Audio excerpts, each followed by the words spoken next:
anxious, depressed, lonely, unappreciated, and trapped. No, this is not how I feel today. Thank God for that. But yes, I think most of us must have felt these emotions at one or another point in life. I have felt most of these through my 20s and early 30s, but not anymore. I want to share with you all what my vicinity with nature, my spending time in nature has changed in me, and I feel the sense of contentment and bliss that was all elusive throughout. You know, when I finished my MTech from IIT and started working in a corporate sector, I was doing pretty well. By the way, most of my relatives thought and claimed for a very long time that it was in ITI that I was studying and not in IIT, because to their surprise, how can a person who was always perennially ill and who was studying in government school can study beyond graduation? I was the weakest link in my family, weakest person physically. You know, I would have tuberculosis, swine flu, COVID, pneumonia, asthmatic attack, any lungs related disease you will hear in news. I knew I was going to get it soon. And pollution in Delhi certainly didn't help my case. But here I am today. I am a working mother of two. I work in rural landscape. My current job profile is the custodian or protector of the natural resources of the district, which includes forest. So, you know, you can see I am a working mother. I have two very young toddlers, and I have learned a lot of techniques from Mother Nature. That is how I am able to manage the work and my kids. And it's hell of a task, let me be very frank with you, if you don't have much of family support system. While I joined this service, you know, I was not aware about what UPSC is, what is civil services initially. But while I started working in corporate sector, I saw some of my batchmates and some of my college friends who had started preparing, and I was just curious that what are you studying? My father gave me just 1 year, whatever you want to do, you just do within 1 year. After that, we are going to get you married. And you know, girls are often seen as a liability in our Indian society. So I had that 1 year. I started preparing while working in the corporate headquarters. I appeared in the interview of both civil services and Indian Forest Services. In civil services interview, I completely choked. But in Indian Forest Service, I was like normal. I was myself. I was not under a lot of stress. So here I am. I joined the service. After working for a few years in the dense forest of Rajasthan, southern Rajasthan, I was transferred to the dry desert districts where generally people don't want to work. But luckily for me, I felt like that I had found my purpose there. Since then, it has become my passion to see the transformation of such degraded landscapes into productive green landscapes which support a lot of wildlife and which is fertile. Places like this, turning into places like this, it requires a lot of grit, travel, team building, hard work, and a lot of patience. So you see, being from Delhi, I know what green refuge meant to me. Whenever I didn't feel good, I would go to a park nearby. But here we saw that to make these places accessible to people, we created some tracks. These were earlier dumping yards where city kachra was being dumped. We cleaned them up and we created kids garden, walking trail, running trails for people, and for old people also. We created some safe spaces so that they can come and experience nature firsthand. I want everybody to feel the kind of joy that serenades me when I go for a walk into the forest. I take my kids also sometimes, and we all are amazed how wind feels against our faces, how sunset feels, how a squall's activity, a bird's activity, it has started amazing us. Earlier, I was oblivious to my surroundings, I was not paying much attention, but creating such spaces, dedicating them to people, this has been, in fact, one of the most satisfying jobs. This was also a dumping yard city, very close to city, and within a period of 1 year getting funds from here and there from different government agencies, we could manage it, and every day 100 to 200 people, and on the weekends about 1000 people are visiting these places. Places like this which are very tough terrains, having lot of rocky strata, to develop them into some place where people can go, kids can go, they can, you know, leave their stress and sorrows there, and they can come back home and they are like fully motivated. You see one more such place that was prepared in a span of 8 to 10 months. You know, my job entails a lot of travel. It takes me to rural areas, rustic landscapes, meeting new people and experiencing new cultures.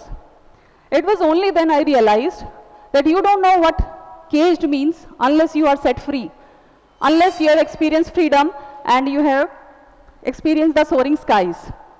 And it also made me realize that your surroundings have a lot of impact on you, on how you perceive things and how you perceive yourself, the beliefs about yourself. You see some of the places where my work has taken me, very new experiences which have evolved me as a person, and the kind of lessons that I have. I'm not a philosophical person from any perspective, but yes, watching things very clearly, very closely, experiencing nature firsthand has taught me certain things which I think we have all forgotten, we had forgotten, at least I had forgotten during the course of my upbringing. When you have been in nature for a very long time, something strange happens. First you start feeling lonely. You want to get back to your own little cocoon, your comfort space, closed space, people who make you feel comfortable. But sometimes life shocks you. People whom you consider close, they don't understand you. Some might abandon you, some might betray you. In that case, where do you find solace? So, one such place is being close to nature. This is what I have experienced. Being close to nature humbles you, it heals you, and it uplifts your spirits. I observed in nature that adversity brings growth. If you are presented with an adverse situation, then you have to have this positive mindset that nature is trying to teach you something, make you into a better person. Because when you see in the dry desert area, you will see one frail looking tree, but its roots are 10 times than the roots of a tree standing in the hills in Himalayas. It can withstand any storm, any disease, any drought. It is stronger because it has seen a lot of harsh climate. It has made it stronger. Into a forest, you see a blade of grass or a small flower is being trampled again and again. It experiences fire, it experiences drought, it experiences grazing, it dies back, yet it comes up again. So, when the conditions are very harsh, it dies down, but when circumstances are favorable, it comes into its full bloom. So, I realized that nature doesn't judge you. Nature doesn't stop you from growing. Anytime you want to grow, it doesn't criticize you, it doesn't inhibit your path. So, if a small blade of grass can come up again, so can we any time of our life, any juncture we decide. Another thing that I realized is that the most colorful flowers, the most green plants that you will see in all the seasons are the useless weeds. Weeds that inhibit growth of a plant. We have such weeds in our life, everywhere, homes, professional life, social circles. They inhibit our growth. They don't allow us to, grow. So you have to learn to cut that weed from your life. You identify those people, identify such negative emotions or ideas which are not serving your purpose. In case of distress, there are only two modes of survival. One is fight, another is flight. If you fight, you become aggressive, you become defiant, and if it continues for a very long time, you turn into a bitter person. If flight is your way of mechanism of survival, then you give up, or sometimes you look for easier options, shortcuts, or maybe some sort of addictions which make you feel comfortable. So You have to remove these weeds so that you can take your own natural course of action. A very wise man once told me कि we should not let others' opinion of us change our opinion about ourselves. Yes, introspection is necessary.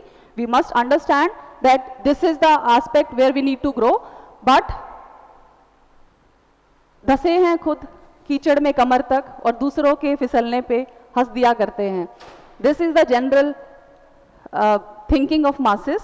So you have to choose your surroundings very carefully. You have to protect the young ones, especially young minds, because that is what nature also does. Young saplings are protected in very majestical ways. So if a person in his formative years, in his or her formative years, if they basically if they don't feel loved, sense of belongingness and acceptance, it lowers down their self-esteem and it impacts all their lives, all the decisions they take in your life. So that is what I learned from nature. Another thing is that there are constructive forces which are slow and quiet. There are destructive forces which are loud and fast.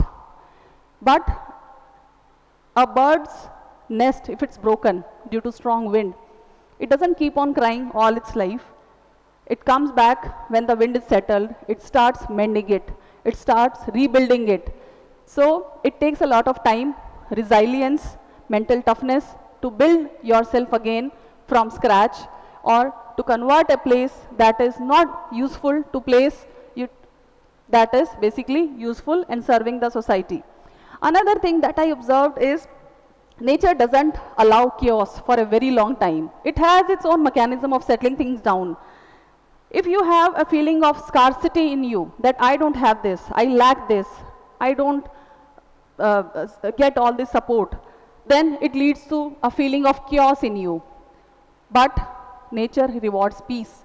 If you feel a sense of abundance, even if you don't have much with you, you haven't succeeded much, you haven't achieved much as of yet, you pat your back, you be grateful for whatever you have, and you have this feeling of giving away, like as if you are highly abundant, you have a lot to give. And I have seen that forces in nature join you to help your movement from the state of chaos to the state of peace. That is what we learn in meditation. So being in forest, being close to nature is like a meditation for me, where you let your memories, your thoughts, you let them freely, you let them feel, you feel yourself whatever you want to, and then a sense of calmness comes inside of you. Another thing is that change is the law of nature. You know, opinions and perceptions change every few minutes. Circumstances change every few weeks, every few days, and value system changes every decade. So it is you who has to find your anchor. What are your foundation values? What is what makes you happy and makes you content? You have to keep on growing, evolving, and see if it is in congruence with you, if it gives you a sense of happiness or not. दिल तो आईना है, दिल तो आईना है, अपनी सूरत सवार लें. क्या क्या कमियां हैं ये आपको खुद ही देखना पड़ेगा, ये बेजुबां बोलता नहीं. So with this, I would like to again come back to my talk that being in nature has made me a better person, has given me a lot of stability, and this is what I apply in my everyday life also. I let my kids play in sand, play in mud, go in sun, and let them fall, let them grow up, let nature take its course. I am just there to protect from negative influences and not to mollycoddle them into or couch potatoes. So just to summarize my talk, this is what I have learned being in nature, by serving nature, that you have to cut outside noise, you have to feel, you have to change your focus from how you look or how you appear to how you feel, and that brings a lot of shift. You have to face your demons, whatever traumas, whatever scarcities, whatever flaws you have to face them, you have to keep on working on them, and then you have to find people who share the same vision as you, people who maybe need you, people who maybe guide you. It's a process of give and take. If you can give, give. If you need help, ask for help. If you have to be vulnerable, be vulnerable. It is not a matter of shame. You have to have a long-term goal and a short-term goal. My long-term goal is not to become a bitter person who is unhappy. My wish to see myself in another maybe 30, 40 years is to be like this. A person who is content, who is happy, who is giving, and whatever position you are at, don't compare your successes or failures with others. Don't let others judge you too much, because it is you, only you, who stays with you. And if you do whatever is best in your capacity, the kind of contentment and satisfaction you feel, it is beyond words. And that is what I have felt being in close proximity with nature. So that is what my lesson to you, that is what my message to you is: conserve nature, be in nature, and you reap your bounties. Thank you.